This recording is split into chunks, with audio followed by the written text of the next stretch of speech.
Please come to the stage and we'll get started.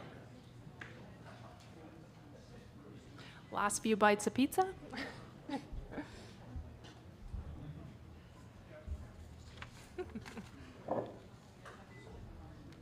I was going to say, where's the live stream? But it's just up tonight. Okay, sit wherever you like.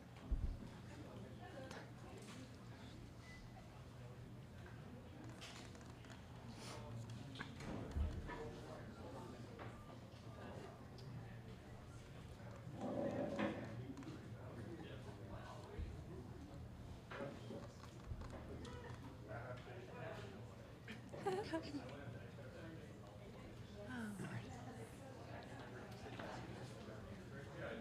many are we missing? 2, 3, 4, 5, 6, 7, 8.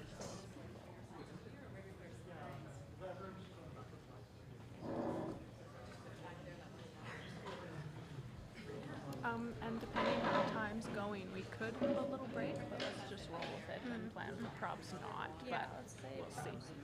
Yeah. There's actually, Considering. Well, not bad. we did go short. Yeah. Yesterday? No, we went short on time. Right. Okay, all right. 2, 4, 6, 8, 10, 11. We need 6 more candidates.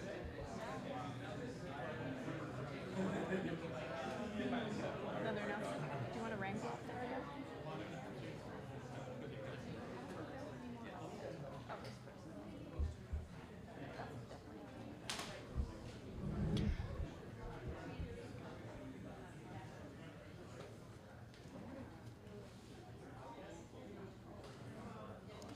Do it again. Any more candidates, please make your way up to the stage. Any more candidates, please make your way up to the stage and we'll get started. I know some of us are just filtering in.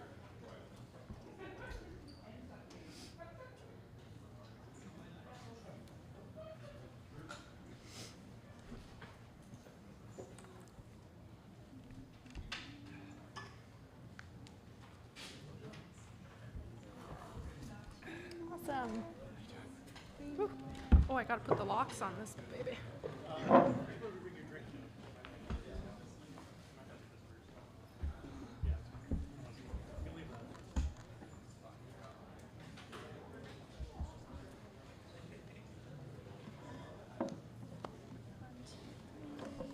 Missing.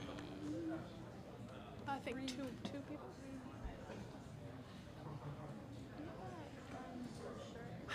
3, yeah. I think one of the candidates is that gentleman with CFUV right now. Yeah.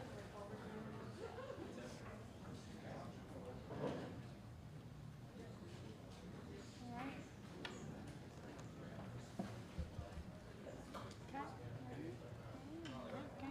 Okay. Yeah, I would say so. Okay, just in the nature of time and staying on schedule tonight, we are going to get started. I see there's potentially 2 candidates missing.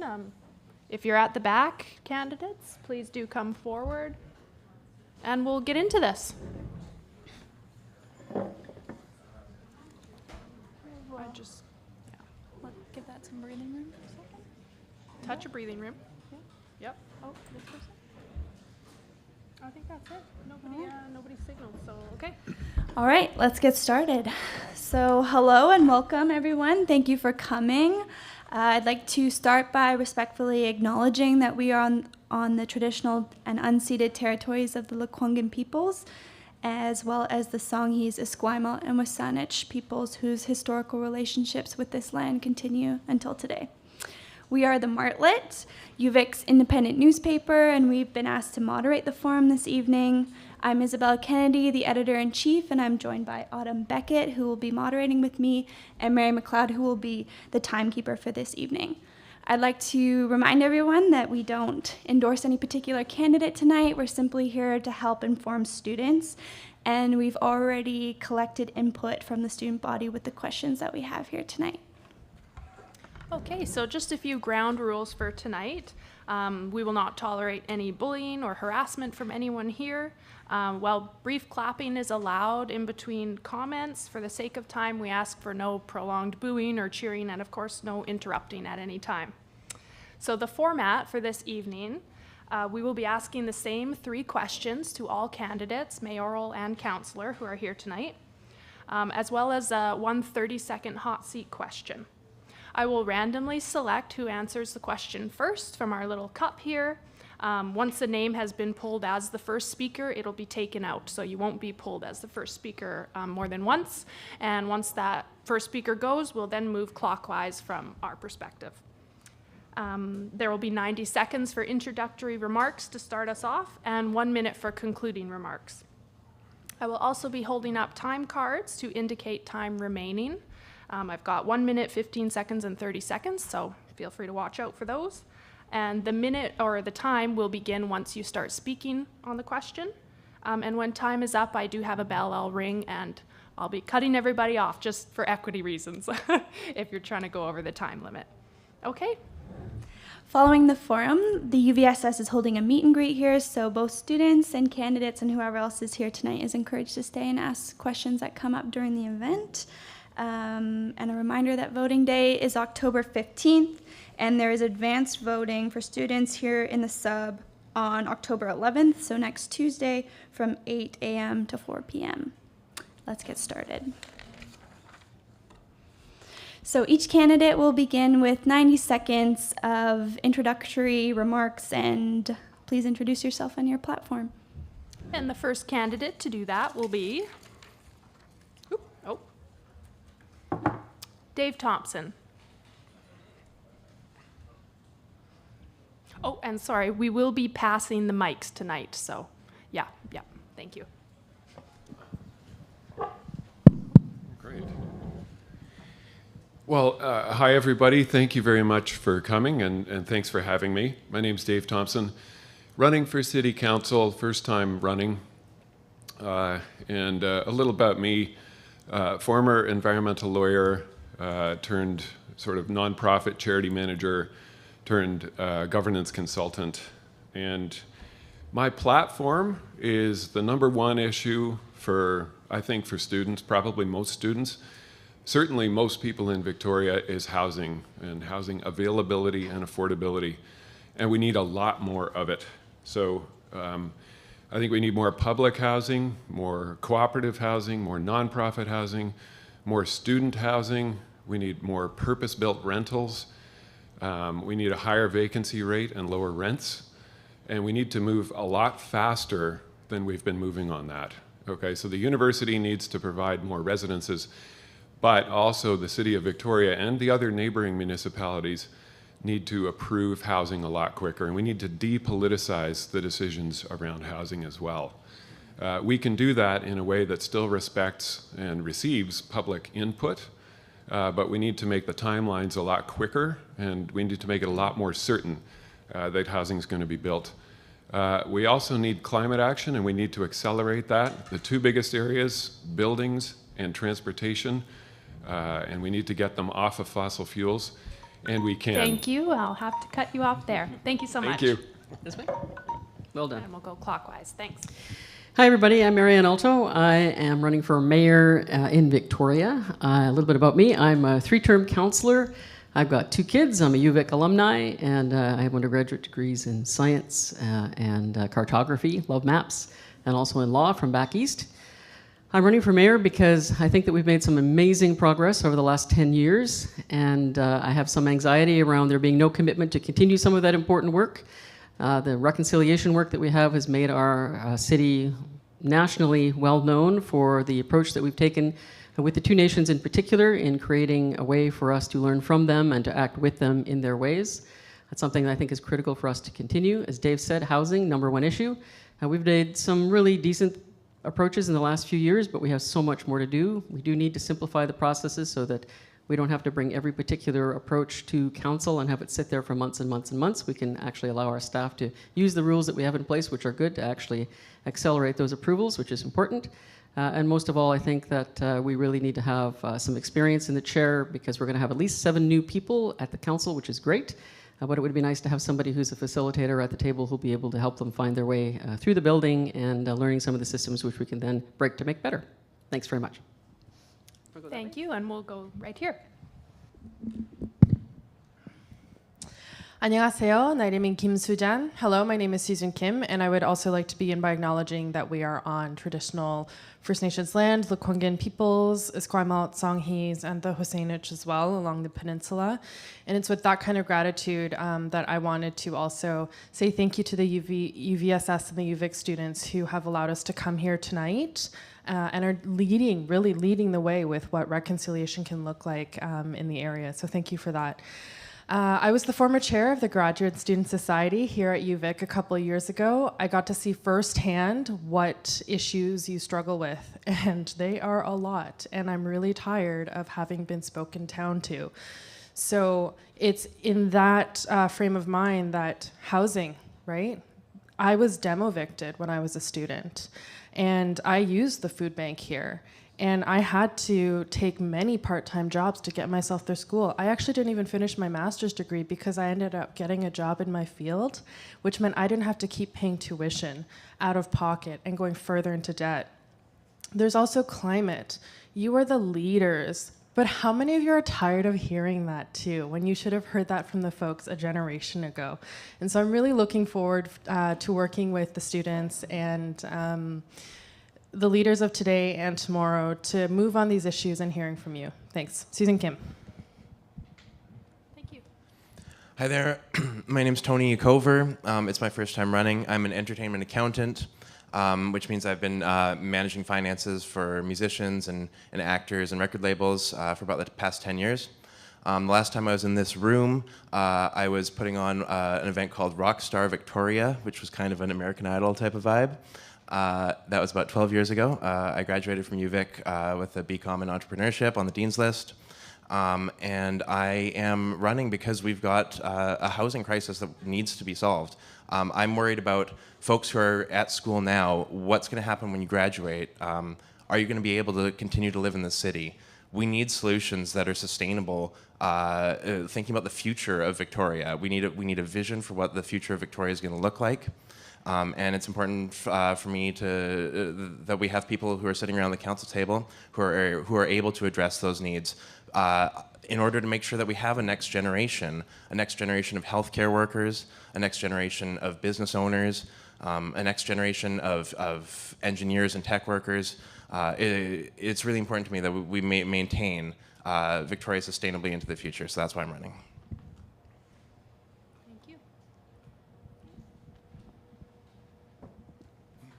Good evening. My name's Janice Williams, and I'm going to sum up my campaign in one sentence: a Victoria that works and works well. Underpinning that is good governance. I could sit here and pretend to talk to your main issues, which no doubt are housing and affordability, and I share those. More importantly, I know that being a student is a phase in your life. I am a University of Victoria graduate as well. I studied here, and after I graduated, I was lucky enough to continue to live in Victoria. I've now started a business here, bought a home here, raising a family here, and you grow roots. And when you grow roots, you begin to love a city. And I hope each one of you find a place that you can love, that you can grow roots. And at some point, I hope each one of you who cares about it finds a place where your voice can be heard in the long run, and where your city listens and respects what your concerns are. That is why I'm running for council now, and hopefully we see a council that works and works well. Are we allowed to stand up? Yeah, Sorry. of course. Actually, I'll sit because it seems to be the status quo here. But my name is Sandy Jansen. First and foremost, I'm a mother of 3 grown adult children that are about the ages of many of the students here. I have a millennial and 2 Zoomers. And it's for them that I'm running. And what I noticed is in the election, a very small percentage, around 30% of voters come out and vote. And many of them tend to be older, more affluent people. And I thought, well, there's a real missing, they talk about the missing middle. What about the missing youth cohort that are not represented? So I really thought, they need to have a voice. I would like to be their voice, and I feel like I'm a relatable candidate. And I would urge everyone here to try to vote in somebody that you feel like you can relate to. So whether you're a working class individual, middle income, whatever that might be, but try to find someone who relates to you. So that might not necessarily be someone who's a lifetime academic or somebody who's affluent and well-heeled and living in an ivory tower. So just be kind of cognizant of that when you're voting.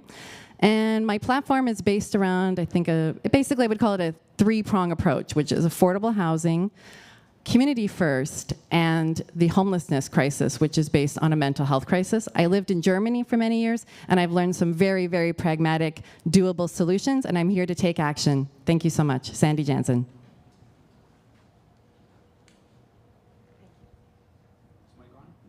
Nope. Is it? Let's give it a little tap and test if you can. Thank you. Okay, not on. We'll get that. Oh, sounds like it might be on now. It was just a trick. Good. Hi, my name is Chris Coleman. It's always fun to come back to UVic. I have 2 degrees from here. I have a law degree from UBC. I was lucky enough to teach in the Faculty of Business here as a sessional, and I taught at Camosun College. I was also recognized as a master mentor by the Faculty of Business. And I have a glorious experience as a 6-term councillor for the City of Victoria. It helps me in understanding, one, the issue of good governance as opposed to great politics. It also helps me understand that every issue, I don't care which one you bring up, it's about people. And councils will make decisions that affect some people positively and some people negatively. And good councillors, good governors, have to be able to explain both sides of that equation. I have watched. When I left 4 years ago, I said, I think you're wandering towards great, spectacular politics, but you need to remember it's about good governance as well. And it's been tough to watch the last 4 years, frankly, because every issue has become incendiary. And there are people who are divided, and we need to bring that back into play. So everybody gets their say, and we build a better community for everyone. Thank you.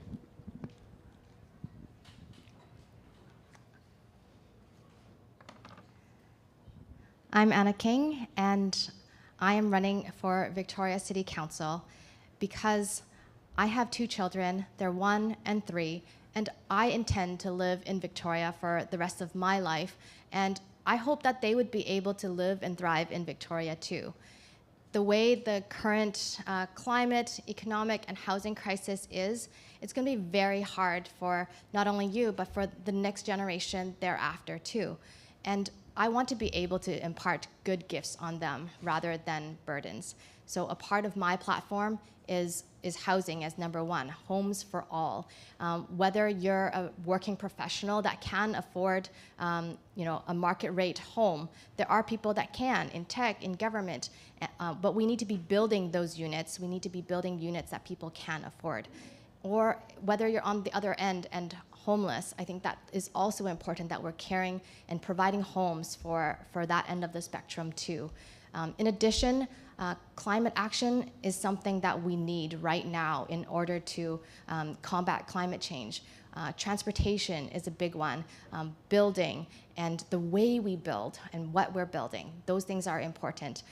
So I'm happy to tell you more about it. If you have a minute to talk to me after as well, please come up and say hi.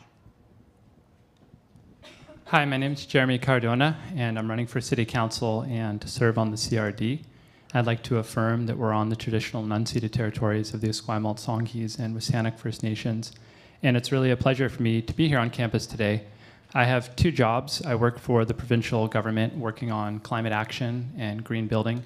And in the evenings, I teach here at this very school, in the School of Environmental Studies, where I'm an adjunct, and I teach courses called Climate, Energy, and Politics, and that sort of thing. A lot of the issues have already been touched on, but I'll come back to affordable housing. My main motivator for running is my daughters, who are ages 11 and 13, and they go to Central Middle School and they study late French. And I'm very, very concerned that when they grow up, they will not have access to housing in the city. And I see it every term when I teach here at UVic that my 22, 23-year-old students who are about to graduate tell me that they cannot afford to live in the city, even if they're finding a job. And that's worrying, because if you're finding a job in the city, you should be able to live here and afford to live here. And we're losing our best people, and they're moving to Calgary, and they're moving to Nelson, and wherever else. And I'm seeing this brain drain.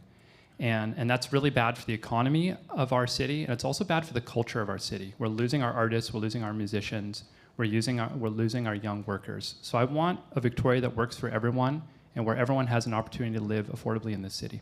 Thank you. Hello, everyone. My name is Matt Dell. Like many people here, I spent about, 8 years of my life at UVic. I have a double major in political science and in English, and I did a master's degree in political science, graduating sometime in the 2011 era. I was really here at UVic where I learned about the urgency of the climate crisis, which is what my master's research is on, and that's one of the main reasons that I'm running. I think a lot of us agree on that. Like, we're in a dire situation right now where by 2050, we have to have 80% emissions reductions in our city. Cities play a huge role in that. We need to be building walkable, compact communities where everything can be accessed within a 15-minute community. I'm really inspired about that idea. I think those are going to be better communities. Another aspect I want to talk about is arts and culture. I moved to Victoria to be a touring musician. I spent 10 years touring internationally in a metal band called Kincaid. I know a lot of folks around here from that. I really want to be a champion for arts and culture on this community in Victoria. A large part of my platform is based around rebuilding the arts community of Victoria. It's one of the things that we can actually do at local government by funding new public venues, public rehearsal spaces, investing in events and things like that. So if you would like to talk about arts later on tonight, please come see me. If you want to talk about climate, and yeah, I'm looking forward to hearing from everyone else tonight and answering some questions. Thank you. I'll just start this one.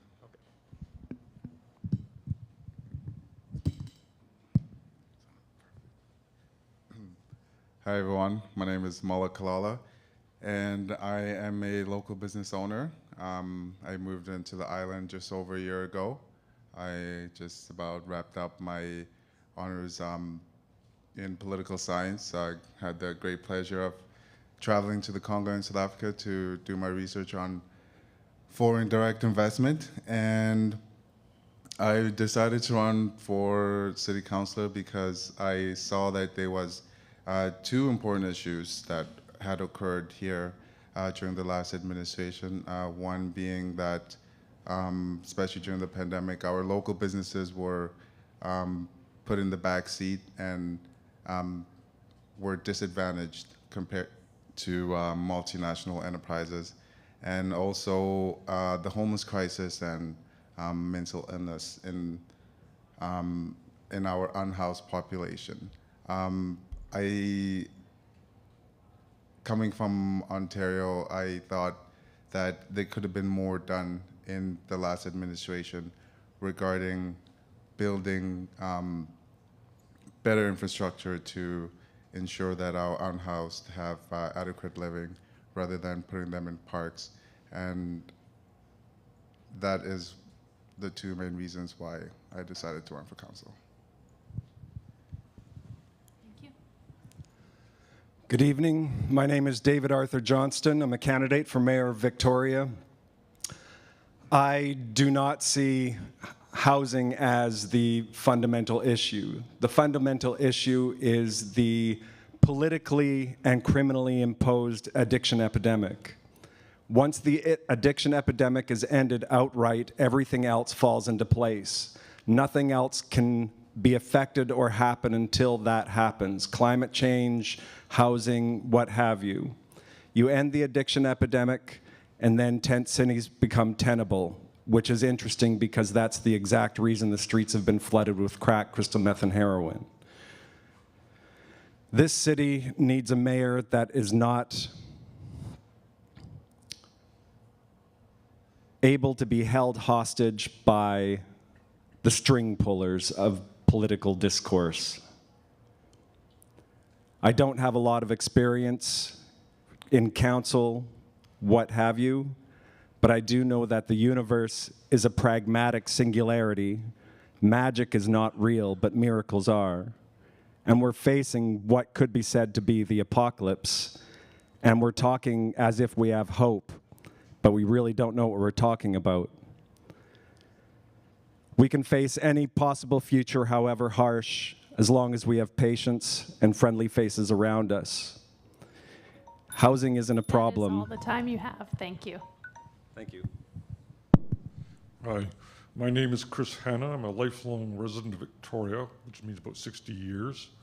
I graduated from UVic probably 40 years ago. I spent about 40 years as a historian and historical researcher, Royal BC Museum, BC Archives, academia. I'm running basically because I want to see a comprehensive transportation plan developed for Victoria and the Greater Victoria, and I want to see residential densification along these transit routes. So that perhaps within 20 years we'll have a light rail system to Langford, possibly to Sydney, Swartz Bay, connecting with electric buses, and along these electrical routes of the electric buses will be multi-story, 8, 10, 12-story apartments, surrounded by grass, trees, playgrounds, and containing amenities such as daycares for children. That's basically my point. Thank you. Good evening, everyone. Thank you to the Martlet for moderating and to UVSS for hosting. My name is Krista Loughton, and I'm a documentary filmmaker. I have worked on films over the last 15 years about mental health, homelessness, and addiction. I look down Pandora Street and think to myself, could we be doing any worse? And that is what has drawn me to be in this seat and speaking to you today. My priorities are, like many other in this room, a 15-minute city, so centered on really thriving urban villages, so continuing the development of urban villages so we can support the 15-minute city. Housing, I think that we need to look into potentially even tiny home communities for students. I do not like the idea of students being homeless or precariously housed or the hidden homeless, couch surfing, living in cars. We need to really look seriously at that. You are our future, and we can't have you being stressed out while you're studying. We also need better transportation, and we need to look at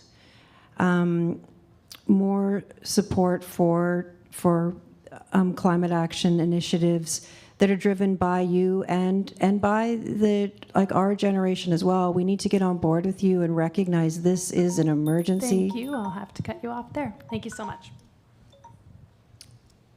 Hi, everyone. My name is Kadani Pitt-Chambers. I am running for Victoria City Council, first time running as well.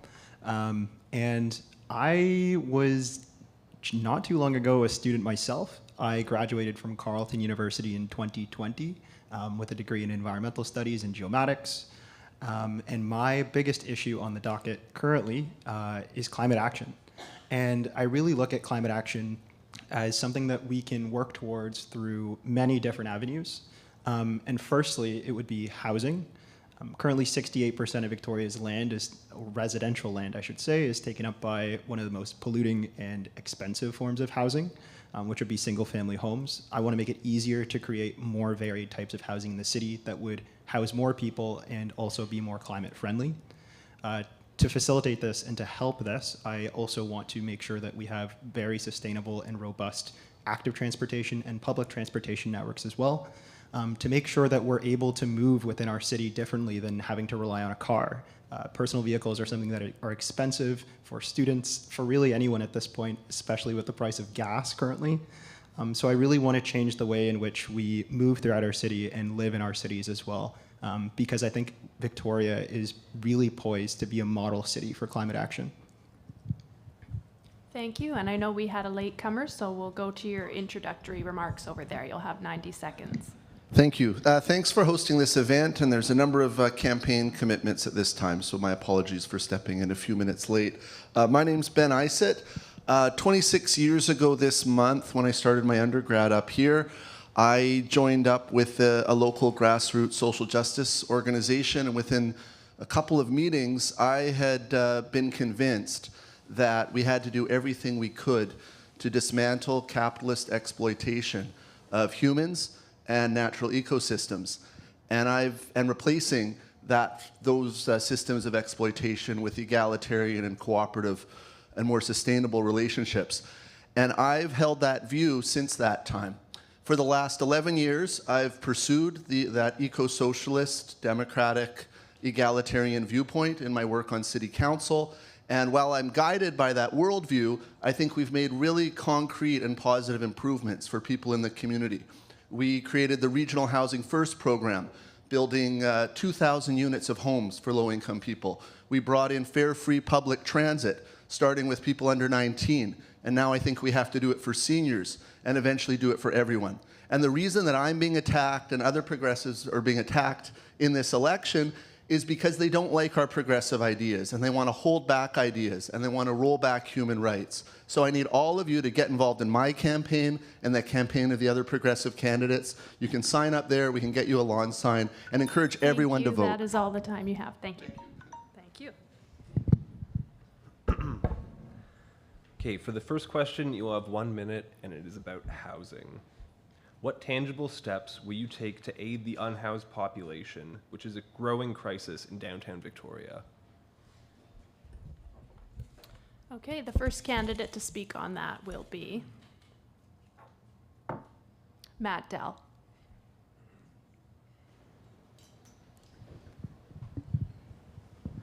Sure. So there's no magic solutions for the homelessness crisis we're seeing in our community. Victoria is expensive. People can't afford places to live. We desperately need to build more non-market housing. That's housing that isn't subject to the market prices. So this is housing built by not-for-profit providers, Pacifica, BC Housing, Macola, Gorgeview Housing Society. We've been doing good work on this. Above the new fire hall, the Victoria Council, 2 folks here said, hey, why don't you give this to Pacifica, build 8 stories of non-market housing? And we need to be building that all across the region, including Oak Bay and Saanich. Victoria's been doing so much work, but we need all areas to do that. As a councillor, what we can do is roll out the red carpet for those projects to go, how can we make it easier? How can we let you build more units? How can we make it more livable for people that are going to be doing there? And we need to accelerate that process, and I will be doing everything I can to accelerate that in City of Victoria. Thank you.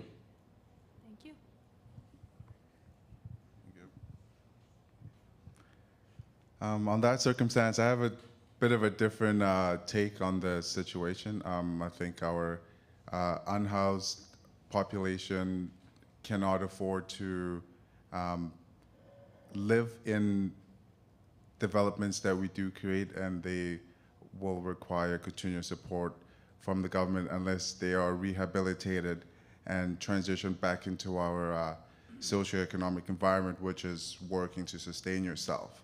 In relation to housing in Victoria, it would be unfair to intergenerational homeowners and family neighborhoods who suggest that they should pack up and live on the 4th floor of a new development just because they live in a prestigious city where the real estate market is as high as places like Toronto, Montreal, and Ottawa. What is nice about that is all the time you have. Thank you. We're being conned. We're being literally deluded and deceived by an actual knowing cabal, criminal tyrant that imposed the addiction epidemic for the express purpose of making tent cities untenable. Once tent cities are tenable, that solves everything. Students can live rent-free, hippies can live rent-free, gardeners can live rent-free, and turn this city into a permaculture paradise. Ultimately, patience be with us, because economic recovery is absolutely not assured. I would rezone all land along major transit-served arterials for multi-story buildings, residential buildings, and 50 meters down the side streets. In the case of the actual homeless, I'd use ATCO trailers. I don't want to see people living in Conestoga huts or containers without toilets and washing facilities. I think it's demeaning to the poor and homeless. Thank you. I'm Krista Loughton, and I think that we need to go back to 1943 and dig up Abraham Maslow's hierarchy of human needs and at least establish the bottom rung for people who are sheltering outside. People aren't having safe sleep. Without safe sleep, you can't take the next step into improving your life. I think we need designated spaces for people, and I think they can be tiny town, like shipping containers. I think Conestoga huts, albeit not perfect, it's a temporary interim solution, but it's a step up from a tent. And we have to get after it, and we have to do it as soon as we can. It's hurting everyone in our community. And I talked to a nurse at our place yesterday who said people come in for help, and the thing they're suffering from the most is sleep deprivation. Thank you. Hi there. I'd just like to start off by saying that housing is a human right. There should be nobody living in tents, especially in a country as wealthy as Canada. I'd like to say that in terms of addressing the housing crisis and homeless and mental health epidemic that we're facing, not just here in Victoria, but across the country, I would like to make it really, really easy to bring in those provincial and federal dollars that help build cooperative housing, not get nonprofit housing builders into it as well. Because the government got out of housing building back in the 80s, and we've just seen a downward spiral ever since. We need to make it really, really easy for those dollars to flood into the city, because although market rentals are important, what's more important right now is being able to provide housing for all of those who can't afford market rate rentals in Victoria, Nelson, Calgary, or otherwise. Everyone deserves a home.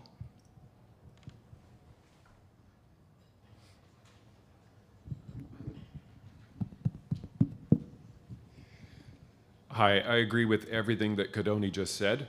Housing is a human right. We need to build a lot more of it. We need the supportive housing. We need to, as a city, we need to make it faster and more certain that that housing is going to be built so that we can attract those federal and provincial dollars. So I would just urge everyone in this room to vote housing.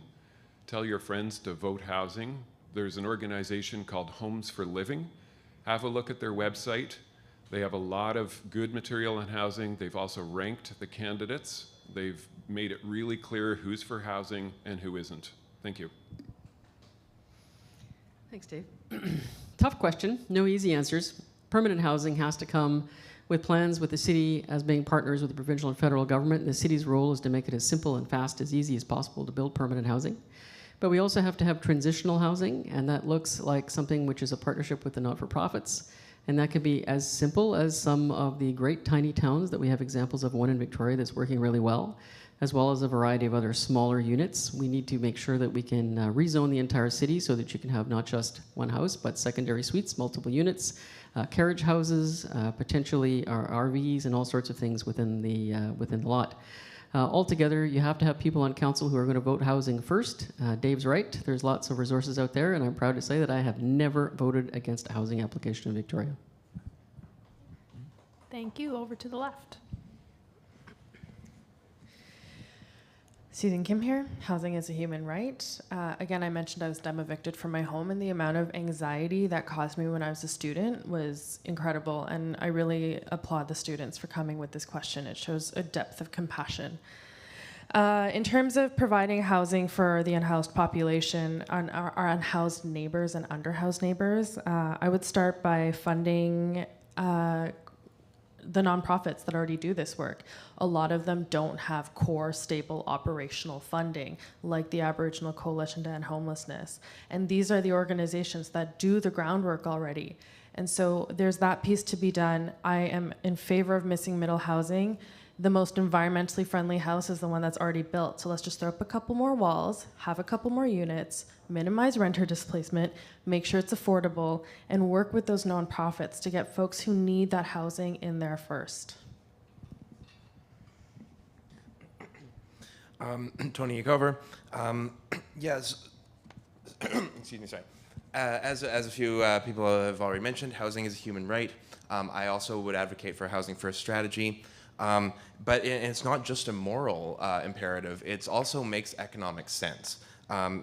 Studies have shown that for every $2 spent on housing, unhoused people, it can lead up to $3 in savings on law enforcement, on other wraparound services.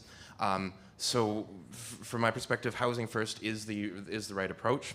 And we also need to be looking at the other major lever that the city has, which is zoning. We need inclusionary zoning. We need to be building into pre-zoning neighborhoods for higher density. We need to be building in measures to make sure that we have housing, supportive housing for unhoused folks as part of those communities. Thank you. I think we have to start from the recognition that our labor market is disentangled, or there's a disconnect between the labor market and people's incomes and earnings and the housing market, the prices that people have to pay for housing. And even in this building, there's full-time unionized workers who can't afford their rent at a level that the federal government says no one should have to pay beyond 30% of their gross earnings. Many people in this community are happy if they're paying 50 or 60% and not more. So part of it is supply, but it's what kind of supply. And if we just end up with expensive condos, that will be out of reach for students, for working people, for seniors, for people with disabilities. That's why some of these pro-housing, pro-developer lobby groups, I'm not on their ticket because I advocate for the European model where we build the non-market housing supply. Vienna, Austria, more than half of their housing supply is socially owned, and that we have to move in that direction. One of those rare moments where I find myself agreeing with Ben on many issues. So I'm going to start by saying measurement matters. My background is in economics, and you don't know if you're making progress if you don't measure things. So first, I think we need to take stock of what our actual situation is. We need to know who is in our city and what their challenges are. We need to do a better job of triaging them and informing the provincial government as to what their responsibilities are in terms of providing access to addictions treatment, mental health treatment. We need both head and heart on this issue. And I think what's frustrating is seeing housing first become housing only, and seeing no provincial standard with respect to services for those who are experiencing homelessness. Can you imagine living in a city without a school, without a hospital? No. Why do we not? Thank you. That is all the time you have. And I will take a brief pause to welcome a candidate to the stage. Thank you very much. And we'll continue clockwise, and we will come back to you and repeat the question. Thank you very much. Apologize for being late. Thanks for your patience. Thank you. Just go ahead. Yeah. Oh. Hi, Sandy Jansen. I've had the unique opportunity to have lived in a country. I lived in Germany for almost 6 years, and they don't call it housing first, but they have it like a human right, basically. And it's interesting to me because I'm going to say comrade here in this instance because I'm a German social democrat, and I've had the experience of going to Vienna and all these other places and traveling out throughout Scandinavia. The question is, how do they do it? And one of the things they do, and no one has mentioned this, is they have a national Wohngeld system.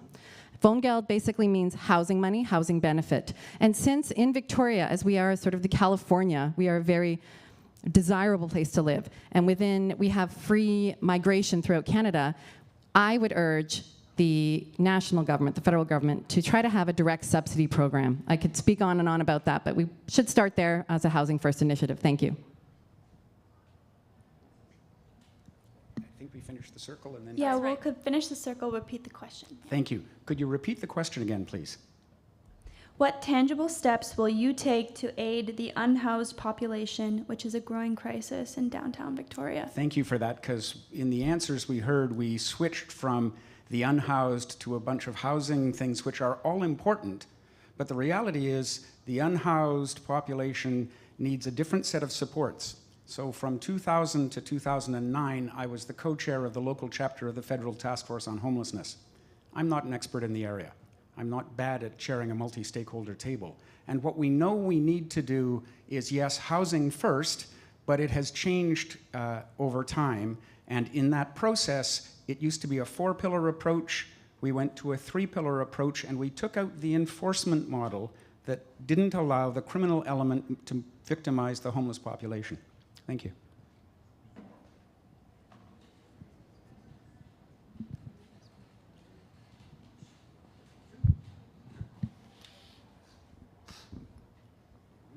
Hello, Anna King here again. And I have the privilege of working in the downtown east side in Vancouver for 3 years. And I've moved to Victoria 9 years ago since then. And I've worked with poverty relief organizations all throughout Canada. And something that I've seen that is important to me for the unhoused community is a distributed model. So having recovery homes in all of Victoria, not just concentrated in the Pandora corridor, but having 4 to 6 people housed with social services, with social workers, psychiatric nurses, and tools to help them get clean and sober. In addition to all the things that have been mentioned, I'm pro missing middle, and for tiny towns as well as transitional housing throughout Victoria. I think tiny towns has been a success, and we can use that as stabilizing housing in order for people to find permanent housing. That is all the time you have. Thank you. Thanks for the opportunity. I'll answer the question directly and say what I'll do on council is add more sheltering to this city, both in terms of traditional sheltering, like we see in places like our place, but also emergency sheltering on hardscapes. And I think one of the really cool things the city did over the last couple of years is Tiny Town, 940 Caledonia. It's not a perfect model, but it did get 36 people off the street with security, with social services, with toilets, and even with a little bit of community in there that helps people feel like they have a sense of place and a sense of being. I think that's a positive step. A few of the people who originally went into Tiny Town have now transitioned into BC Housing. So I think that's a really positive model to build upon. And maybe I'll leave it there. Thanks. Thank you, and we'll come over to the candidate who joined late. Okay, I just want to say that housing first, absolutely. My name's Shay Smith. I'm sorry, my name's Shay Smith. Housing first, absolutely. I'll tell you why. Tell that to the students that don't have a place to stay during their schooling. First of all, tell that to the people who didn't have a place to stay last night. Tell it to the people who are trying to get on their feet when they have bylaw coming to their tent first thing in the morning, clearing them out. It's not even a housing-only approach right now. It's not even a housing-first approach right now. There's a housing crisis going on right now. We have to approach the housing crisis first before we can say housing first or housing only or housing anything. There needs to be more housing right away. Absolutely. The municipal level, it has to be worked on. The federal level has to be worked on, and the provincial level has to be worked on. All 3 levels of government need to work on this housing crisis. We have people dying in the streets every day. There's an opioid crisis going on. There's a housing crisis going on. There's a human rights crisis going on. And those things need to be addressed. Absolutely. I just joined the Students' Union the other day at the Ledge Grounds, fighting for students. To cut you off there. That is all You the bet. time Thank you you. have. Thank you. The next question will be on the environment. In your opinion, is Victoria setting and meeting realistic, effective goals for climate action? What could be done to improve those goals? All right, and you will have 1 minute to answer this question, and the first candidate to speak on that will be Ben Is it? Sorry if I mispronounced that.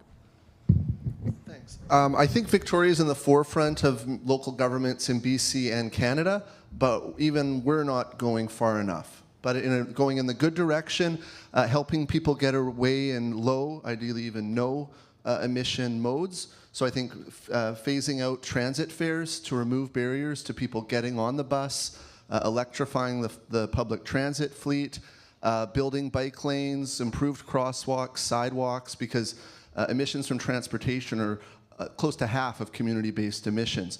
We're also supporting building owners in phasing out oil furnaces, gas furnaces, transitioning towards solar panels, solar hot water, but there's certainly more we could do. We also were the first municipality in BC to eliminate single-use plastic bags, and then the province followed our example, as they followed our example on fare-free transit for young people. So we need to do more, but definitely send climate champions to City Council next Saturday.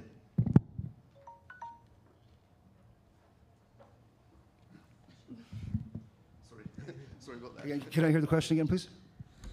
In your opinion, is Victoria setting and meeting realistic, effective climate goals for climate action? What could be done to improve those goals? Anything. We're in a climate disaster right now. So, I mean, anything that's fresh and new that can come to the table, that's a good idea that the city can work with, absolutely go forward with it.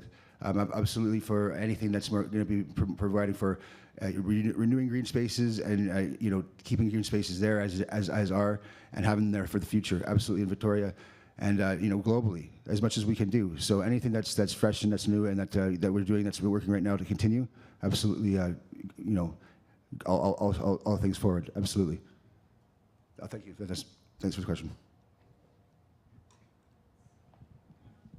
Thank you. This is a policy question with respect to what is an effective goal. It is something that's measurable and realistic. And so on this, I think the City of Victoria has made tremendous strides. I think we can do more. I think there's lots of great ideas out there about how we can do more. The thing that I think we have to be careful about is those things that sound like they're really great climate policy, but at the end of the day, do very little to make a difference.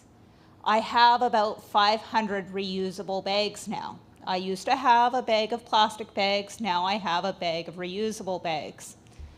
I would like to engage climate experts and ask them what strategies we need to take to make the biggest difference. I'd love to see shore power. I think that would be huge. I'd love to see better transit. Thank you.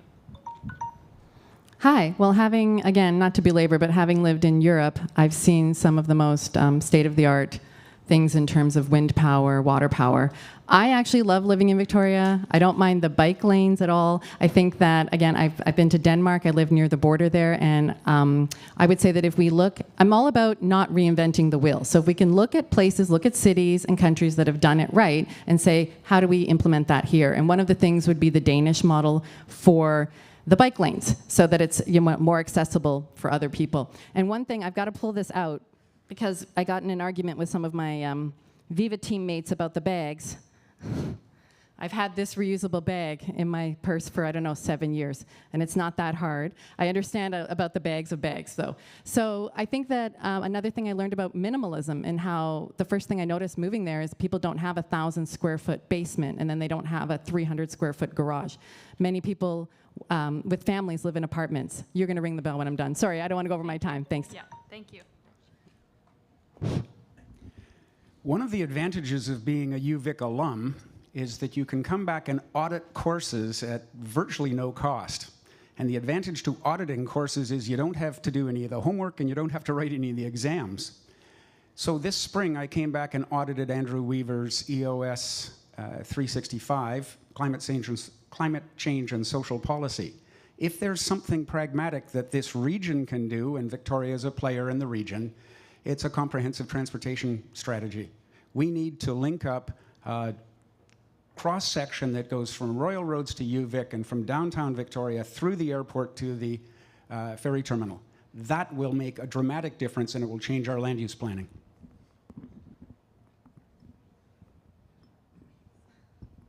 Thank you.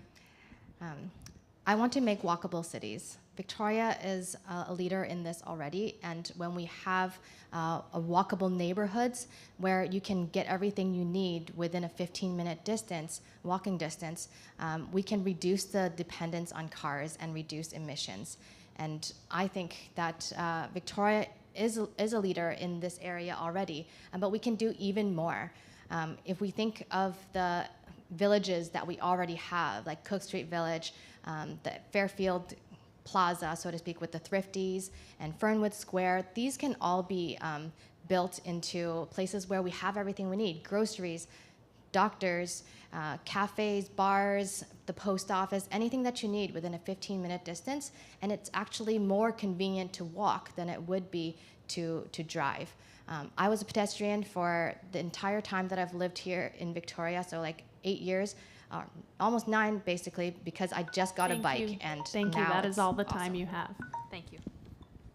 So at the province and at UVic, climate action is my area of expertise, so it's hard to speak about it in just 1 minute. But I'll say very briefly, there's 2 different ways of measuring emissions. One is called the territorial approach, and that looks at the emissions that actually come from the territory. And as Ben noted, about 40% of emissions in Victoria come from housing and 40% come from transit. But there's a second methodology called the consumption-based emissions inventory, and that looks at not only all the territorial emissions that are emitted in your jurisdiction, but all of the emissions it takes to make all of the goods and services that are consumed in your jurisdiction. And from that point of view, Victoria is actually doing a really poor job of dealing with climate action. We haven't even set any targets. We don't measure it. There's been about 30 jurisdictions in Victoria that have started to do a CBEI, but Victoria is lagging behind. So that means we have to start to take a close look at the clothes that we're consuming, the meat we're consuming, the building materials, and start to decarbonize ourselves in a more holistic way. It is so easy to be up here and talk about the climate change crisis. It's so easy to say we're going to do something, but for my entire time in Victoria, we've seen people fighting against progress on the climate change. The first bike lanes went in 2014. People said it was going to ruin our city. Housing density, where people are living in smaller, more sustainable, people are fighting tooth and nail against that. So please, we need to elect folks who are actually going to make challenging decisions. And sometimes that means making decisions that are hard for drivers and makes things easier for bikers. Those are the type of decisions that I want to make, and another group of climate champions here want to make, because this is not going to be easy. And in some cases, it might make our lives a little bit slower, a little bit more upsetting our routines. But we have to do it for the next generation, and I'm prepared to make those hard choices, particularly on transportation and housing, which are the 2 biggest things. The city can't impose dietary restrictions on people. We don't burn coal here. But we need to make some hard choices to build a bikeable, walkable, compact city, and that's what I'll be advocating for. Thank you. Hello again. I would actually argue that you can't be a climate champion because as a person, we all pollute and we're all in it together. So the way Victoria can improve its behavior regarding climate reduction would be to continue with some of its trend. We have bike lanes. What I would argue is we could have bike parking garages downtown so that people who commute into downtown can recharge their bikes and have a central location so they're not perhaps driving to work on one of the days. Another thing to note about what Victoria can do is that the majority of the pollution that is created around Victoria does come from our tourist industry, our boats, and our planes. So as Victorians, I think it's wrong to put the fault on the citizens. That is all the time you have. Thank you.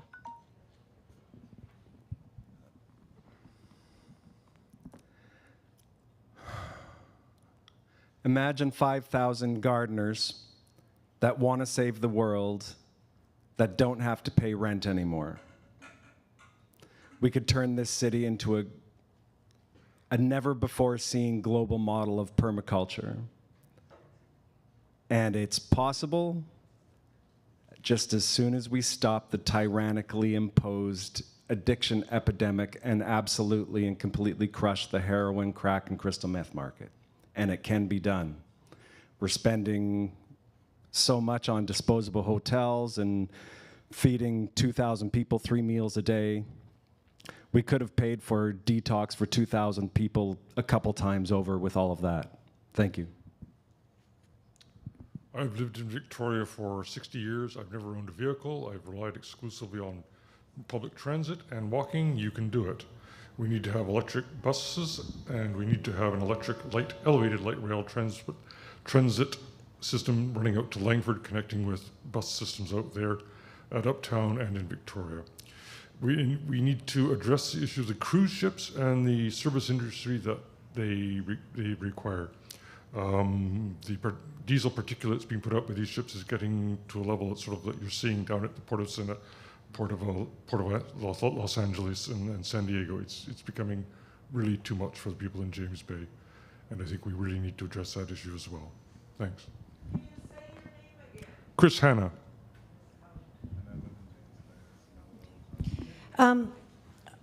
Again, I'm Krista Loughton, and I'm going to just echo what everyone else has said here tonight, that it's building emissions, it's burning fossil fuels, so we need active transportation. We need to create the 15-minute city so we don't have to turn our cars on every time we need to run an errand, and we need to get really serious about that. Those of us that can have to get out of our cars.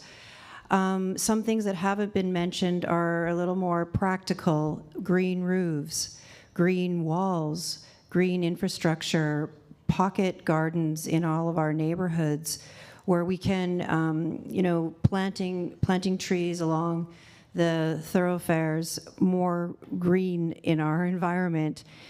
And we all just need to get very serious about it, myself included. I need to get an e-bike. I still walk and drive, and I got to point the thumb back at myself first.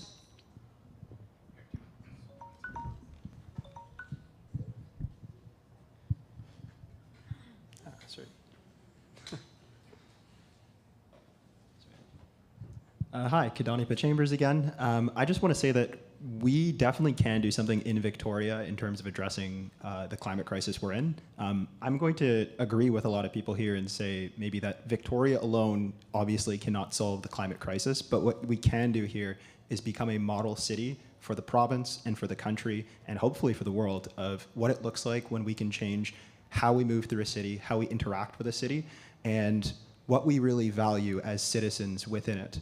I really want to live and have everyone here be able to live in a city where you are never more than 15 minutes away walking or cycling from everything that you need.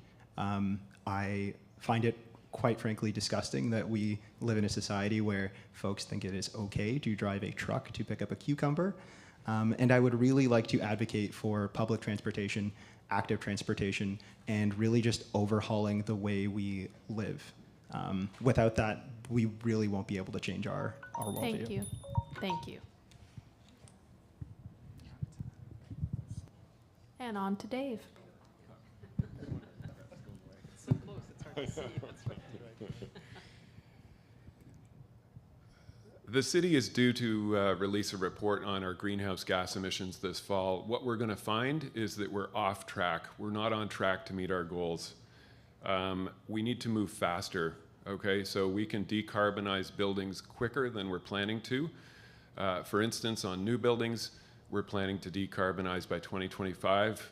We could have done that this year, and we could do it next year. Other municipalities already have. We could complete the bike and roll network much quicker. We could do it with fast build mechanisms. So as Ben said, vote climate. Victoria Climate Action Team tells you which candidates to vote for voting climate. It's on my website, davethompsonvictoria.ca. Thanks, Dave. As I recall, the question, it was, do we have a plan? Are we doing enough? Are we meeting our thresholds? And thank you, Ben, for reciting everything the city's already doing.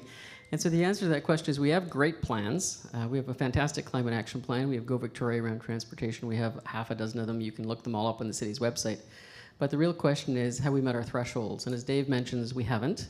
And the answer to that is acceleration, acceleration, acceleration. It also points us to the reality of having to deal with the densification of the city. We are a city. We are no longer a big town. We have to embrace that, not shy away from it, and make sure that we make decisions, difficult decisions, which Ben and I have been struggling with for some years, under a lot of pressure, but we have to make those decisions so that those of us who are lucky enough to have kids and lucky enough to live in this city can continue to do so and ensure that they can as well. We've got good plans. We need to accelerate them and add new ones, and those of us who are committed to this issue will do so.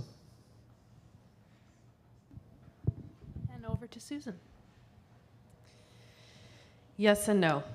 Victoria is setting and meeting, attempting to meet realistic and effective goals for climate action. Yes, but we should be doing so much more, all of us. I'm worried that the reason this question is posed by students is because we're all starting to internalize that sense of individuality and guilt attached to our climate action. And climate is international, right? It's the entire planet. It's not just you as an individual. And the city should be able to provide for you as a resident so that it's not individualized. If we can incentivize your landlords to have retrofits so that you don't have to go and buy the energy efficient pieces for your home, that'd be wonderful. And I want to work on that. I also think that we should be working on the Transit Commission, where the students actually have a seat at the Transit Commission to make those decisions. It's not a voting seat. So I'm looking forward to planting my butt on that commission for you and making a vote that reflects your interests on climate change. I would echo a lot of the great ideas that have been brought up already. We've set good goals. We need to do more to reach them. To me, there's two major areas where the city has the biggest pull, and that's with building and with transportation. On the building side, we need to densify. We need gentle densification in our residential neighborhoods. I support the Missing Middle Housing Initiative.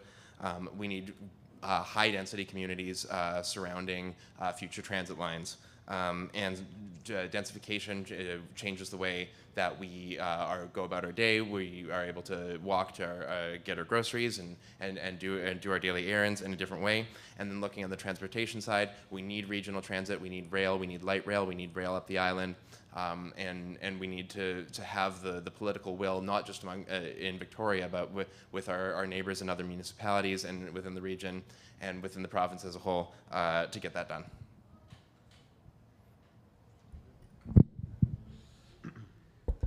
Thank you. The next question is on equity. What does it mean to you to be an ally with communities that face discrimination, such as people with disabilities, LGBTQ2S+, and BIPOC people? And do you think it's within Council's responsibility to improve equity for these communities in Victoria? Thanks. The first candidate to answer this question will be Jeremy Caradona. Hello. Okay. I was just hoping it would be me because I think it's a really important question. And here's how I want to answer it. So I work for the province of BC, and every time we as policymakers make a cabinet submission, which is a submission that goes to cabinet to be considered and potentially be funded, we are required to take a number of lenses to look at that policy. And within the provincial government, that's called GBA+, and that's the sort of equity lens. I'm hoping eventually the province adds a climate lens, but every single time we submit something to cabinet, we have to take that equity lens. To my knowledge, that doesn't exist within the city of Victoria, and if it does, I've overlooked it. And it's really, really important to take that lens. Every single decision that is made within the city, whether it is how we fill potholes or build our sidewalks, all the way up to really important decisions about built environment, we need to take that equity lens to all decisions, major and minor. Thank you.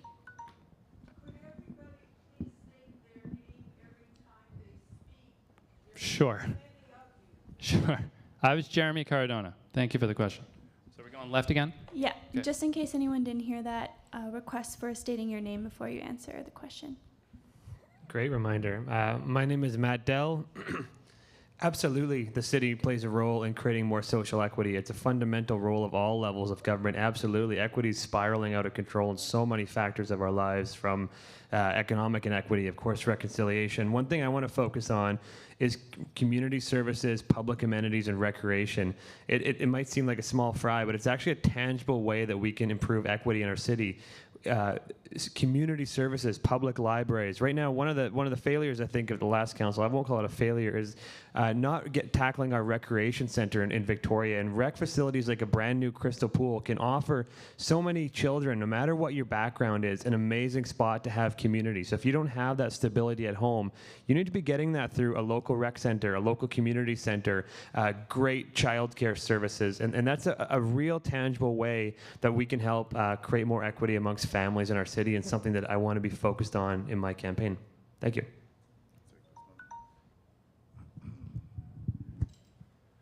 Could you ask the question again? What does it mean to you to be an ally with communities that face discrimination, such as people with disabilities, the LGBTQ2S+, and BIPOC people? And do you think it's within Council's responsibility to improve equity within these communities in Victoria? I think council has a bit of a role to curate the equity, but the role should be more of an advocacy role. I would say campaigning for marginalized or people who feel marginalized within their communities, and improving infrastructure, for example, creating more accessible buildings and rec centers for people who have disabilities, or improving our downtown core to incorporate aspects of the city, like having bumps on the roads for blind people to be able to cross the road safely, so they know where they're walking in general. So City Council does have a role, but I think it's a community-based Thank you. I'll have to cut you off there. Thank you.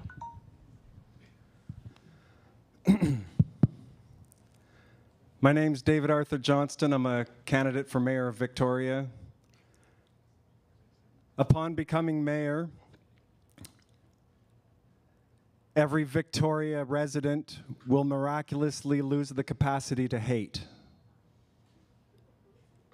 Patience be with us all. And on to the next candidate. Thank you. Chris Hanna, the answer is basically yes, but I would add class to any issue of discrimination. Thank you. My name is Krista Loughton. I'm a candidate for City Council, and I think to be an ally means to take a back seat, to listen to the issues that are coming from the different groups that need to share what their requirements are, what they need from City Council, and to then incorporate that into whatever motions and things we're putting forward to support those communities. But it's not for us to make the decisions for those communities. It's up to us to listen, to understand those communities, to have representation from those communities on any group or committee that happens, and take the information that's gathered and then put that into policy from the lived experience of those that are the issues, or pardon me, our solutions are affecting. Thank you.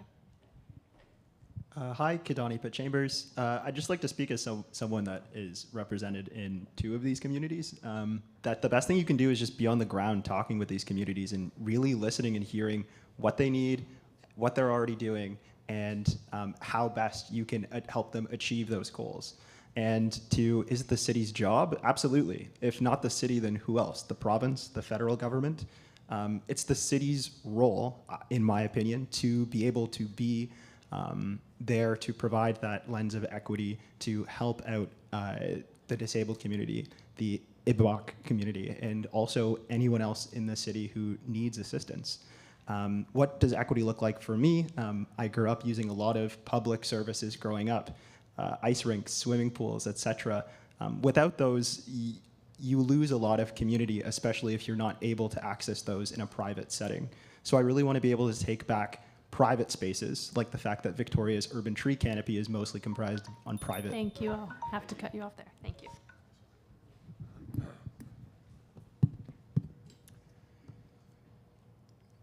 To me, to be a good ally is to listen, respect, and invite equity-deserving people to participate in discussions and decisions. The saying "nothing about us without us" is a good one. The biggest thing that the city can do here, and this, by the way, it should be the city and all levels of government. Otherwise, why have government if we're not promoting equity? The biggest way that the city can do it is with housing. Every year, I calculate the living wage for Greater Victoria, $20.46 an hour. The biggest piece of that is housing. Okay, we have got to get that under control. Lower income people are disproportionately affected, so we need more supportive, affordable, public, nonprofit housing. Thank you. Thanks, Dave. As a queer feminist, I cut my activist teeth during the HIV/AIDS crisis in the 70s and 80s, and in all of the equality fights that have happened since. The first thing that you can do as an ally is elect a hell of a lot more of us.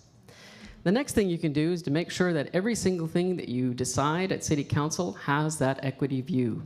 I had the privilege of facilitating the first ever in British Columbia trans inclusion policy, which has fed into the implementation of the Equity Office, the Office of Equity and Diversity at the City of Victoria, which is now working on embedding a whole series of different types of thresholds around equity analysis in all decision making, including land use. The simplest answer is work with us, elect us. Make sure that these voices are at the decision-making table for every person here.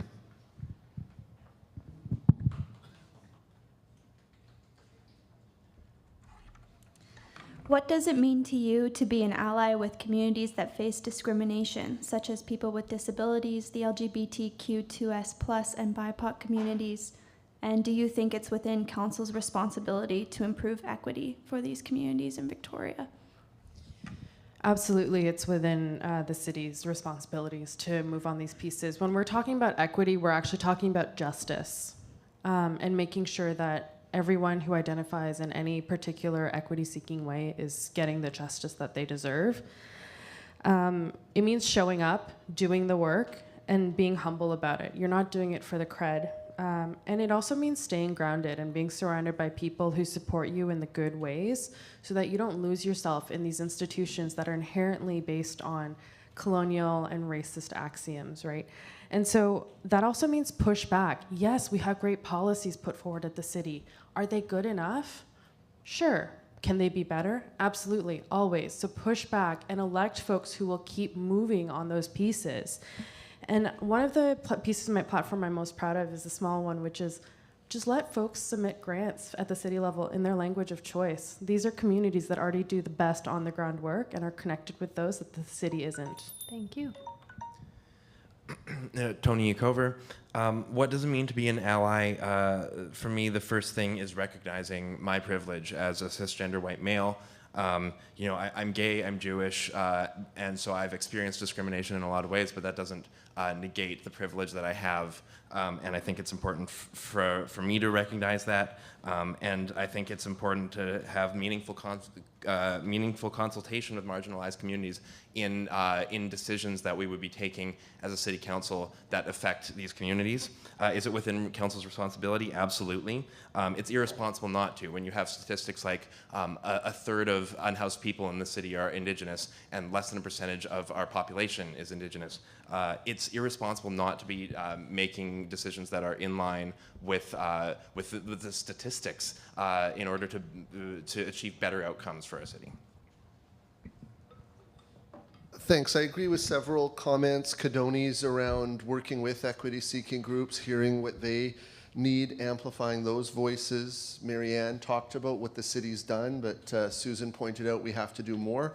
It's really important this election to recognize there's a concerted attempt to roll back the clock on human rights, and particularly on the school board, but also on this council. And things like, will there be a jackboot on the neck of a homeless person or someone managing addictions and mental health issues? Will we throw more money, waste more money on bylaw and enforcement and policing to make life even harder for our most vulnerable community members? And in the school board, will the clock be rolled back on trans inclusion policies and LGBTQ rights? So we need to stand up for human rights on October 15th, kind of raise the slogan, all out for human rights. So I'd really encourage all of you and all of your friends, treat it like there's a mobilization to the polls next Saturday. Let's get 10,000 progressives to march to the ballot box. That is all the time you have. Thank you. I just want to let you know that I was in Beacon Hill when they shut off the water to our encampment last winter during the pandemic. And just imagine how that feels. My name is Shay Smith, running independently for council. And I want to let you know I was just last night with people that are living in tents, my friends. I mean, this is why I came here tonight. I'm not dressed up. I don't usually roll that way. But because I just imagine that people are going to know me from what I've already done in the city. So absolutely, it is the city's responsibility to encourage human rights and to encourage. I'm sorry. I'm almost at a loss because This is just such it's such a subject that's so deep to home that it's such tough to talk about in a minute and a half. I'm sorry, but I encourage you to go to my website and find out my views on human rights. I was, like I say, I was in the encampments when they shut off the water. I've been head to head, and the fact that they say that they're doing anything for human rights, Thank you. That is 7 all to the 7 time we have. bylaw. I'll have to cut you Just- off there. Thank that's you. gotta end. Thank you. I mean, you can't sit there and say Sorry, that is all the time you have. Thank you. human rights put on when 7 to 7 exists. I'm sorry. Hello, I'm Janice Williams. For myself, I'm in a very privileged position. I'm heterosexual. I'm female. I identify as female. I am not disabled. However, I am an ally. And for me, being an ally is something that we need to take very seriously as part of good governance. And what it means is listening, actively listening to those who are in those groups and elevating their voices. So that means not telling them what they experienced. Our city absolutely can do a better job. We need better sidewalks. We need to ensure our spaces are accessible by those who can't walk long distances. And I think we can do a better job with including our committees to ensure that they're representative.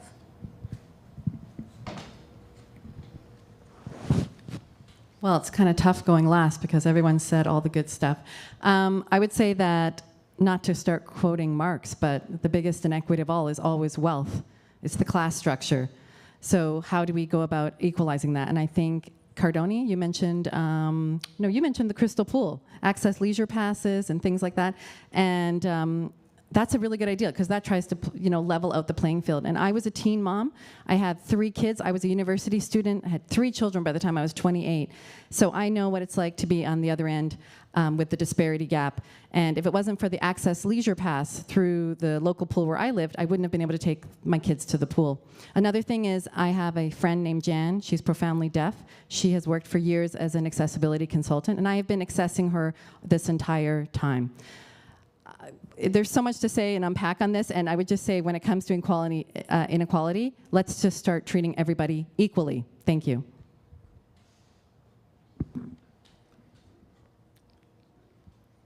I hope you don't mind if 2 more people speak on this. My name is Chris Coleman. Equity is actually about listening and embracing. So about 10 years ago, we had a young woman named Sheena come to City Hall.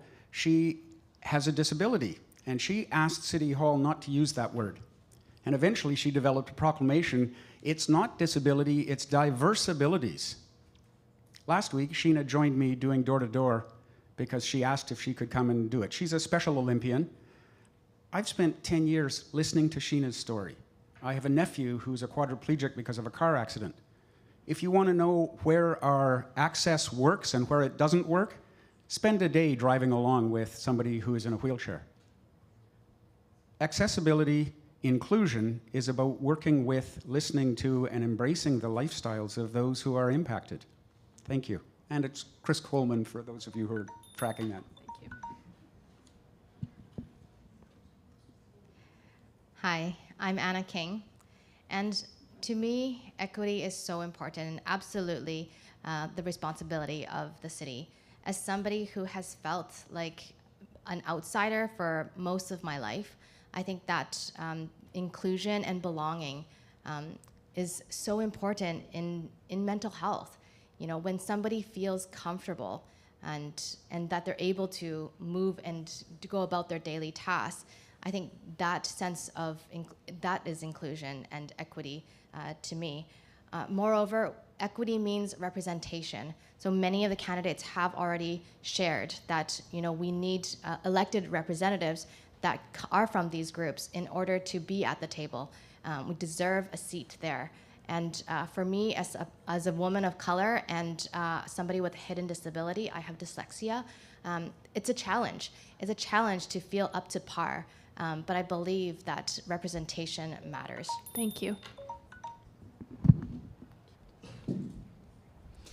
The next question will be your hot seat question of the night, so you will only have 30 seconds to answer this question. The question is, if elected, what do you see as the greatest barrier to achieving your platform promises? 30 seconds, this will be a challenge. The first candidate to answer will be Sandy Jansen.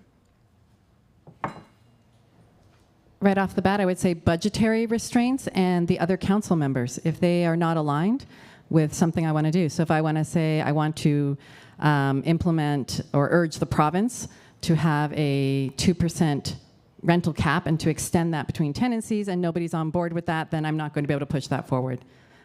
So it really depends on who's on council, and I think the most important thing is that we have diversity on council and that we can have harmony, and that means having discourse, and sometimes that's even having discord, but in the end we're going to come to a compromise. Because Thank you, that is all the time you have. Thank you, Chris Coleman. The problem is governing is complex. We try and make it simple. It's not simple. You need people who are willing to work together, and I would argue we have never taught people how to govern. We teach them how to win elections and then throw them in the deep end. We need to teach them how to govern. Thank you. I think the greatest barrier is being heard and bringing people together.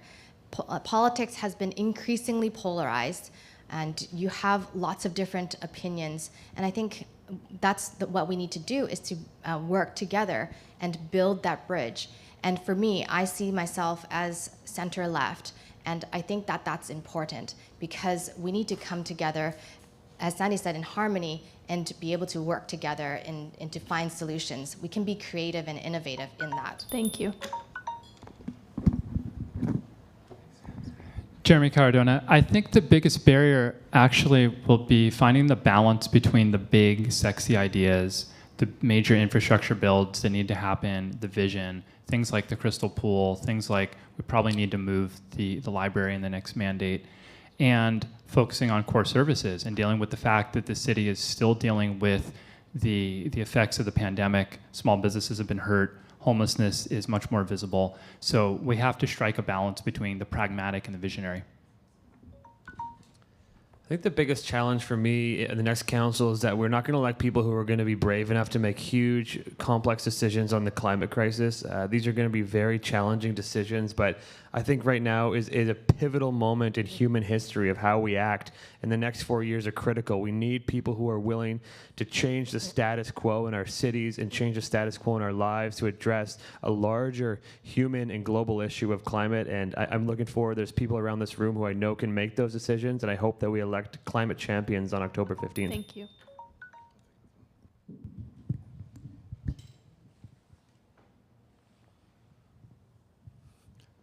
I think the biggest challenge would be excessive progressiveness. I think progressiveness has taken a overleaping effect on trying to change the mannerism of Canada as a liberal hegemonic state with a merit system where people work hard and they reap their rewards. We all spend a lot of money in our universities, and I think making Victoria a city that... Thank you. That is all the time you have. My name's David Arthur Johnston. I'm a candidate for mayor of Victoria. And really, obstacles, we're talking about a vague thing, because ultimately the universe is pragmatic and everything's perfectly now. And so anyone who thinks the truth is subjective is sort of drifting in a juvenile delusion. And so ultimately, a resignment with whatever happens. And thank you. I'll yeah. have to cut you off there. Thank you. I'm Chris Hanna. As my principal objective would be to create a multi-jurisdictional urban transportation network plan. I guess the multi-jurisdictional difficulty will be in the multi-jurisdictional ambit of the program. I think pretty well there's universal agreement on the need for such a program, so I'm optimistic, to be honest. Thank you. I'm Krista Loughton, and what it's going to be a challenge for me is that around housing, mental health, addiction, and homelessness, very few of these things are under the jurisdiction of the municipality. We can change zoning laws and bylaws to attract more housing, but for everything else, what I can do is be a convener. I'd like to chair a committee where we bring the right people to the table to talk about real solutions for homelessness, and that would be Community Partners, Island Health, BC Housing, and Minister Responsible. Thank you. Kadani Pitt Chambers. I think we're going to agree with a couple of people that have already gone, but the biggest barriers are really going to be balancing the big budget projects with the things that have to be done, like infrastructural upgrades. That's going to be huge. But really, I think the biggest challenge is that Victoria and the region as a whole are going to have to learn that a lot of these issues are regional. We can't solve all of these issues solely as the city of Victoria, and I think the biggest challenge is going to be getting the region on board for regional. Thank you. Thank you. That is all the time you have.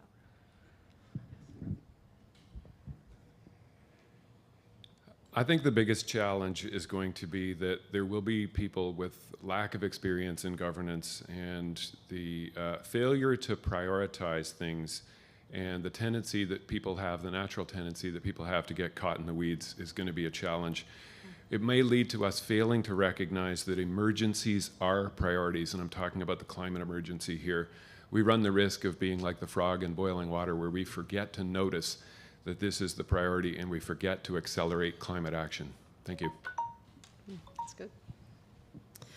Hi, I'm Marianne Alto. I'm running for mayor in Victoria, and I have to apologize because I have another event that I have to rush off to in a minute. But for me, the obstacles that are facing the next council are twofold.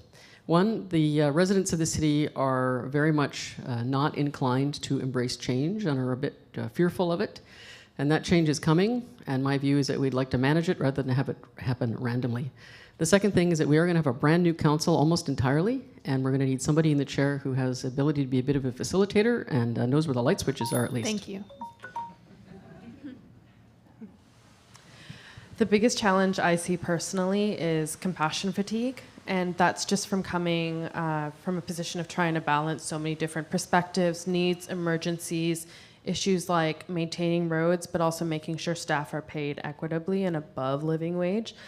The other challenge is dealing with the media scene in the city and avoiding doom scrolling and that mental health piece that I think all of us will be struggling with. Susan Kim for council, by the way. Tony Yacover for City Council. To me, the biggest challenge is going to be coordination between different levels of government and with the other municipalities. A lot of the big projects that we want to take on that we're talking about today are things that we need provincial support on, things we need federal support on, and things we need to coordinate throughout the region. I'm a big proponent of amalgamation. I think it's really important for us to be looking at the future. For Victoria to be able to tackle the challenges that's ahead of us, we need to be completely in step with Saanich, Oak Bay, and Esquimalt, and we need to amalgamate. Thanks. I think the biggest challenge is inertia and vested interests that don't want things to change, whether it's fossil fuel polluters, whether it's the wealthiest community members, whether it's vested interests within the police department and the development community, and also senior staff people in the city and in the regional government who are tied to that status quo position. And I'm worried, even with the recent and our previous councils, it's very hard to muster the spinal fortitude and the resolve to move forward when all of those conservative interests are holding us back. That is all the time you have. Thank you. I think the biggest challenges I'll face if elected would be stigma. Obviously, the thing I think the challenges I face right now is stigma. It's hard to answer also 30-second questions and a minute and a half questions. And when I'm a pretty philosophical guy, and these are big questions, so they're tough. So I think the biggest challenge for me would be, would just be basically stigma. And I have the experience. I've been there. I've been on this on the other end of the receiving. So I just want. I'm sorry. These are shotgun questions. I'm terrible at them. But thank you very much. That's all the time you have. The nature of the hot seat. Homeless idea. Janice Williams here. I think the biggest barrier to anyone achieving anything will be a failure to instill good governance and to do our job that we have and to do it well first before we try to take on additional roles and responsibilities. We need to get back to municipal government kind of being boring, frankly. Thank you. Thank you. And closing remarks now. Please provide a closing remark and address anything from your platform or priorities that you feel our questions did not give you the chance to address. And you'll have 1 minute to provide your closing remarks. The first person to close will be Muller-Kalala. Pardon me if I've mispronounced that. That's okay. It's Muller, it's British. One thing I would like to note is the issue, I would like to speak more on our unhoused population and our homeless crisis. The past administration clearly showed that they didn't care much for our unhoused population. Patting yourself on the back and by allowing our fellow Canadians to sleep in our parks is not it's not a glorious thing, I would argue, and nor is putting them in shipping containers with a very minimal resolve in rehabilitation. What we need to do is get our homeless citizens with rehabilitation officers and engaged back into our workforce. Majority are men, and we do have a declining workforce that needs more people working. Thank you.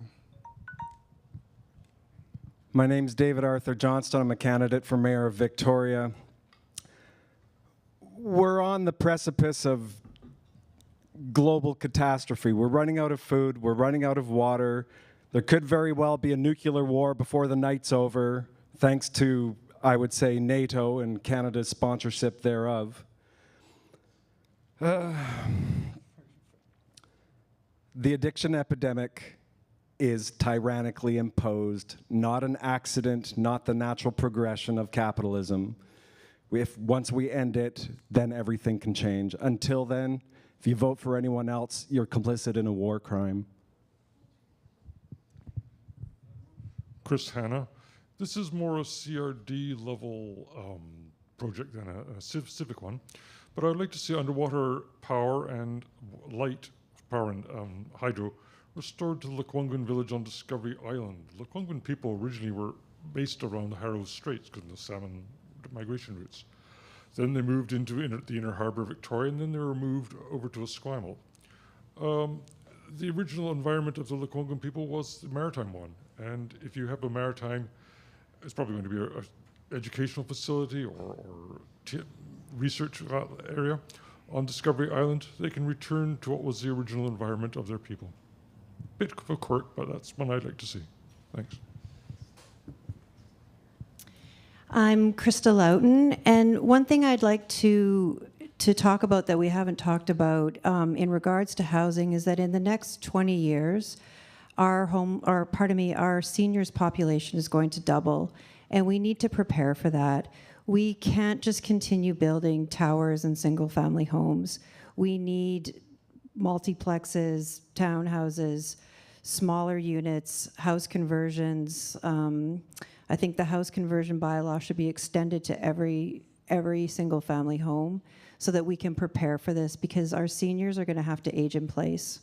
And if we don't start working on that now, we are going to be in trouble. I also think when we're talking about homelessness, we need to remember prevention. And there are some great things like the rent bank that we need more of that, which is working with community groups, the city and the province to make those happen so we can stop. Thank you. That is all the time you have. Thank you. Kadani Pitt Chambers again. I just want to highlight here, and not to throw any of the other candidates under the bus, I am the youngest person currently sitting on this stage. I just graduated from university as well. I have been pretty much striving my entire working life throughout the clean energy and climate action sector, and I want to be on city council to continue that and continue to champion for every single person in this room so that we have a sustainable future for all. that's it. That's my piece. I hope you can come talk to me later over there.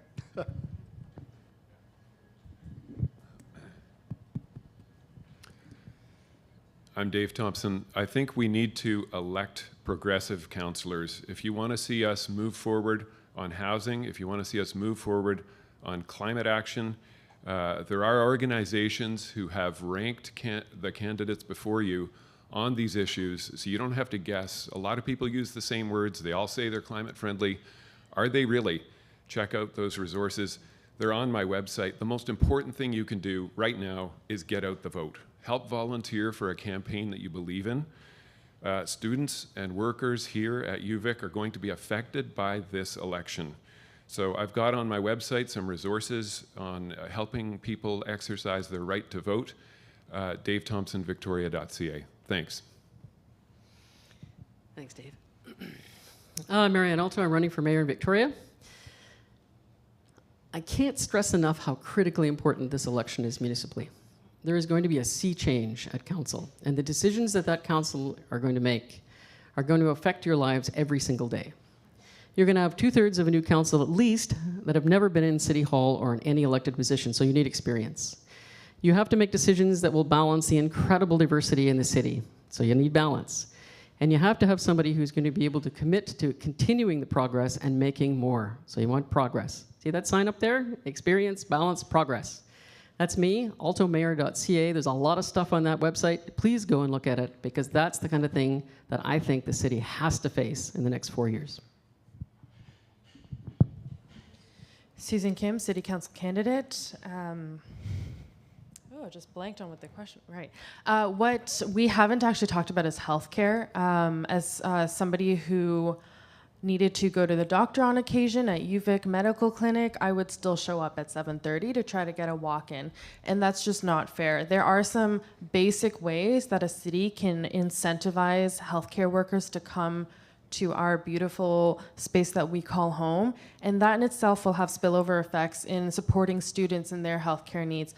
That's also a basic equity and justice piece. There's so many folks, for example, who have a variety of healthcare needs and can't afford them. And so if we can attract more healthcare workers in a way that is actually sustainable, we'll be able to lift all of us up. A rising tide lifts all boats. I'm in this for a good time, not a long time. October 15th, Susan Kim. Thanks so much. Tony Yacover for City Council. This election, I just want to close with this election, we need to decide what we want Victoria to look like for the future. And, you know, do we want Victoria to be a place where we can raise a family? Do we want Victoria to be a place where we can start a small business? Do we want Victoria to be a place where we can launch our careers? Do we want Victoria to be a place that has healthcare, that has nurses and doctors? It's so important that we make critical decisions in this next 4 years that's going to set the path for the next 30 years. My husband's a nurse at Jubilee. Nurses are moving to Calgary because they can get paid better and they can find a place to live.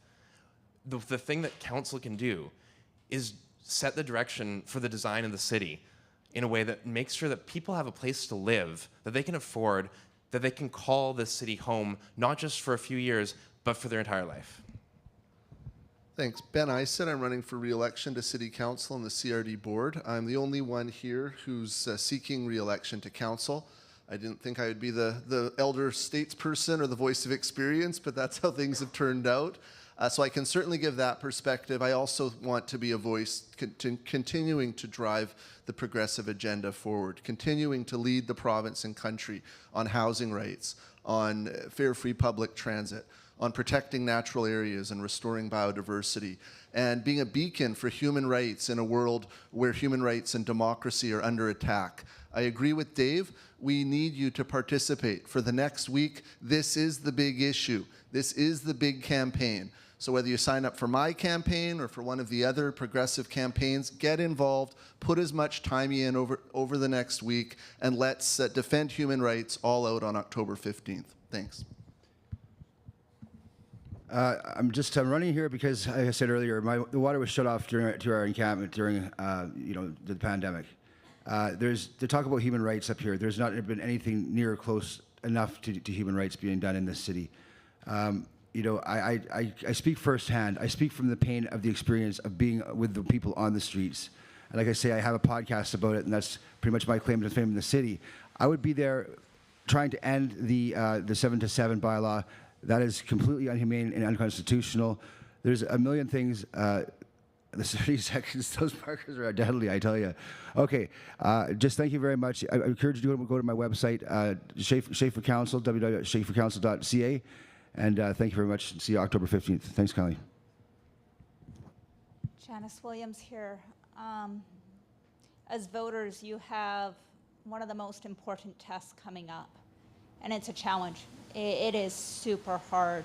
As a small business owner, I often have to put on an HR hat and say, who are the best people for the job? What kind of team do I need? What team is going to work collaboratively? What team is going to tell me what I need to hear and not what I want to hear? Please, I applaud you for being here, but do take a little extra time to look at who is running and what they'll bring to the team. And thank you for voting. Hi, Sandy Jansen. I've actually surprisingly heard a lot of more similarities than differences. And I would say that what we have to have on City Council is diversity. It's a very tough job because when you represent the citizens of Victoria, you're representing the entirety. And some of those individuals will have polar opposite views to you. I hear a lot of left, right, progressive, regressive, rich versus poor, affluent versus disenfranchised. At the end of the day, you represent your constituents, and some of those constituents will have very, very different views. You have to make a balanced, wise decision, and the only way you can do that is to hear all the voices. We need a city council that is inclusive, that has many, many voices, that represents all the voices of all the constituents, all the different groups. There are competing interests. That is the difficult part of governing, and we just have to face that fact. We are never going to find the right answer. We just have to find the best possible answer. Thank you. Thank you. Chris Coleman. Governing is complex, as I've said before. I am a boring centrist.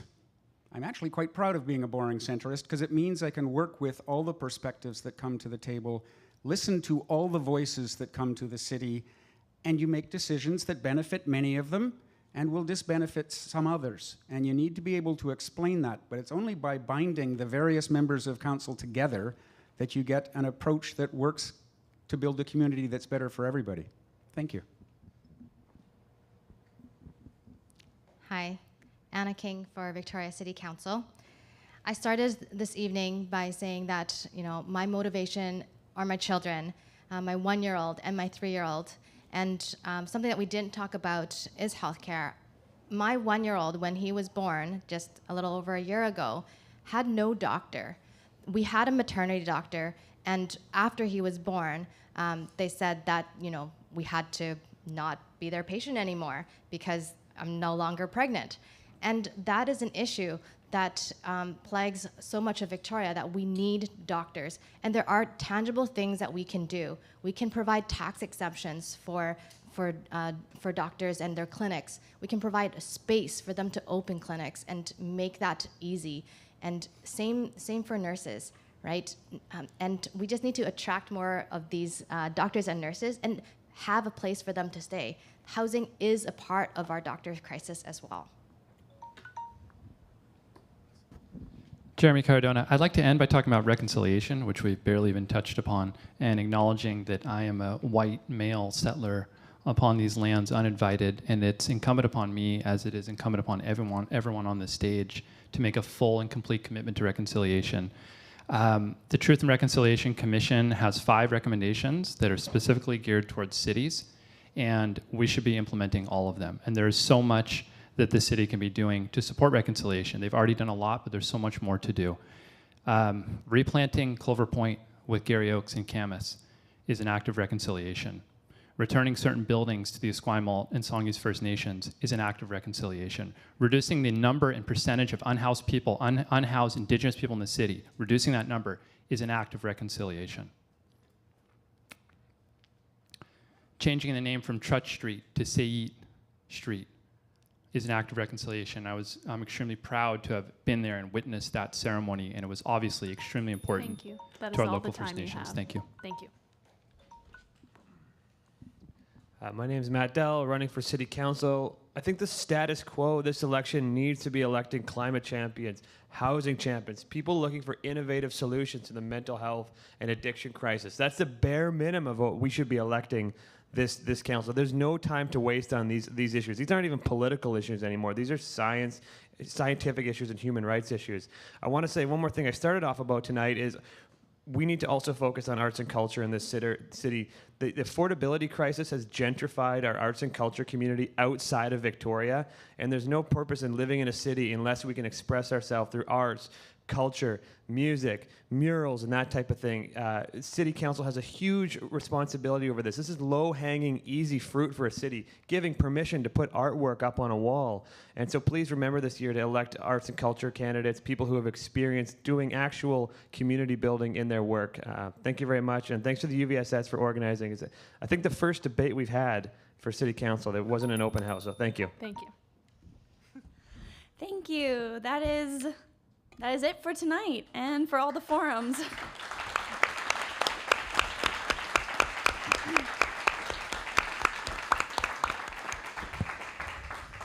Thank you to CFUV for for doing the sound tonight, and to the UVSS for hosting us. There is a meet and greet. We encourage candidates and people who are here tonight to stay and chat, and we're the Martlet.